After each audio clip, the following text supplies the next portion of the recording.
Arthur is talking to the fish. My parents were from different worlds. They made me what I am. Your half-brother is about to declare war upon the surface world.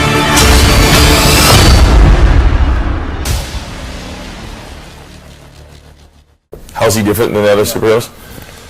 Well, I think he's half of something. You know what I mean? I feel he's someone who doesn't know his superpower, doesn't know how to harness his superpower.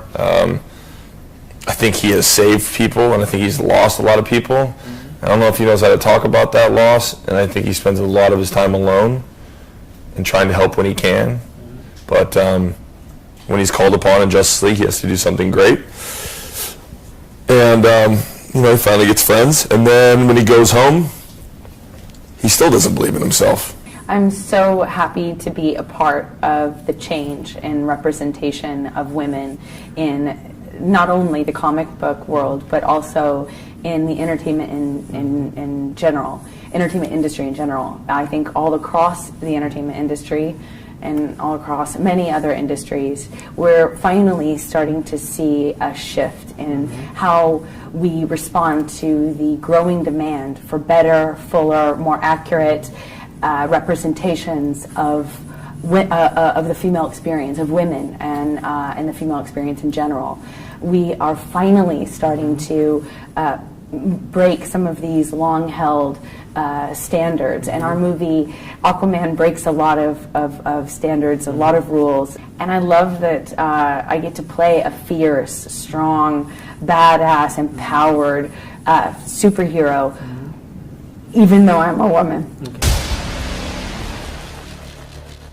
Mera is very much her own character, and I love that. You know, when I first read the comic book, I remember the first scene I read of hers was when she saves this town with Arthur, Aquaman, and one of the townspeople mistakenly referred to her as Aqua Woman, and she corrects them and she says, "No, I have my own name.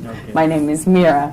So I tried to do that attitude justice. I tried to bring that to this character. This is a very big movie. It has a lot of action sequences. A lot of stunts are required. A lot of physical work was required just because of the demands of the suits, the harnesses, the equipment, and the actual scenes themselves, which require a lot of fighting and stunt training and things like that. So for me, I started this process years ago because it started with Justice League. And even though I had a small part in that, it was very important for me to train for a very long time to get in shape for the role. Yeah, you're always going to get injured. Everyone did. Even my stunt doubles, we get injured because you can't fight that much. And over and over and over for it's a 7-month fight, falling down, fighting, you know what I mean, like you're going to get hurt. From Justice League, we had a few, I had a few months off, and then by the end of the year, I started, so by December, I started training for this 5 hours a day, 5.5 hours a day. And then finally in May, we went to Australia to shoot it, and then we worked on it for another 7 months. So it's been a long process. It's an illusion. That's it. It's magic. It's so bizarre because in this movie, everything that you see where we're submerged is actually, that was the only time where we were dry. Because when you're underwater, you look dry. Yes. When you're underwater, the water doesn't read on your body, only when you are freshly out of the water. I have never worked with a co-star before that does the hair flip better than me. Oh. He takes the cake. I will cede that to Jason. Just get your hair out of your face.